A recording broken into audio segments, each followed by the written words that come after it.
भारत सरकार के मुख्य आर्थिक सलाहकार कौशिक बसु ने कहा है कि आर्थिक घोटाले और गठबंधन की सरकार देश में आर्थिक सुधारों के रास्ते में रोड़ा बने हुए है। बसु के मुताबिक देश को अभी और 2 साल फैसले न लेने का नुकसान भरना पड़ेगा। कौशिक बसु का मानना है कि एक के बाद एक सामने आ रहे घोटालों का देश की नौकरशाही के मनोबल पर बुरा असर पड़ा है, जिससे फैसले लेने की रफ्तार घटी है। इसके अलावा गठबंधन सरकार महंगाई और कृषि उत्पादन में गिरावट के चलते भी फैसले लेने की रफ्तार मंद पड़ी है। बसु ने माना है कि देश में आर्थिक सुधार की रफ्तार धीमी पड़ चुकी है और 2014 में होने वाले आम चुनाव से पहले इसमें तेजी आने की उम्मीद नहीं है। बसु की राय में ऐसे कई सुधार हैं जिनमें तेजी से आगे बढ़ना जरूरी है। रिटेल सेक्टर में विदेश निवेश को मंजूरी देना भी ऐसा ही एक महत्वपूर्ण सुधार है जो कि अटका पड़ा है। बसु को उम्मीद है कि 2014 के चुनावों के बाद आर्थिक सुधार में तेजी आएगी, जिससे 2015 तक भारत दुनिया की सबसे तेजी से आगे बढ़ने वाली अर्थव्यवस्थाओं में शामिल हो जाएगा। लेकिन उससे पहले हालात में सुधार की उम्मीद नहीं है। उन्होंने कहा कि कुछ कम महत्वपूर्ण बिल तो संसद से पारित हो जाएंगे,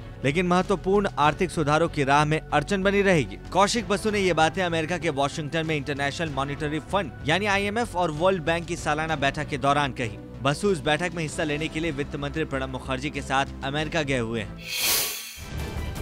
क्या चीन के मीडिया को खटक रही है भारत की बढ़ती ताकत? चीनी मीडिया के एक हिस्से की प्रतिक्रिया से तो कुछ ऐसा ही लग रहा है। चीन के अखबार ग्लोबल टाइम्स ने लिखा है, अग्नि 5 के प्रक्षेपण से भारत को हथियारों की होड़ को बढ़ावा देने के अलावा कुछ भी हासिल नहीं होने वाला। भारत को समझना चाहिए कि चीन की परमाणु ताकत भारत के मुकाबले ज्यादा मजबूत है। भारत हथियारों की होड़ में कभी चीन का मुकाबला नहीं कर सकता। हालांकि अग्नि 5 के परीक्षण पर चीन के विदेश मंत्रालय की प्रतिक्रिया काफी सधी हुई है।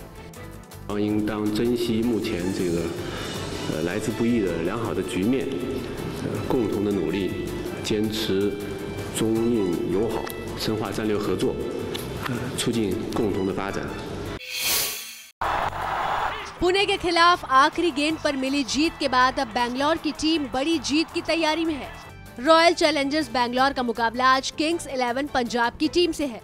बैंगलोर और पंजाब का मुकाबला मोहाली में रात 8 बजे से होगा। IPL 5 में दोनों टीमों के बीच ये पहली टक्कर है। इस सीजन में दोनों ही टीमें 5 में से 3 मैच हार चुकी हैं। आज पर्दे पर आ रही है फिल्म विकी डोनर। बतौर निर्माता जॉन अब्राहम की ये पहली फिल्म है। छोटे बजट की comedy film Vicky Donor sperm donation जैसी अनूठी थीम की वजह से चर्चा में है। I am doctor Baldev Chadda, infertility specialist. इस फिल्म में आयुष्मान खुराना और यामी गौतम अहम किरदार में है। स्पर्म डोनेशन जैसी थीम के बावजूद निर्माता जॉन अब्राहम अपने इस फिल्म को साफ सुथरा बता रहे हैं।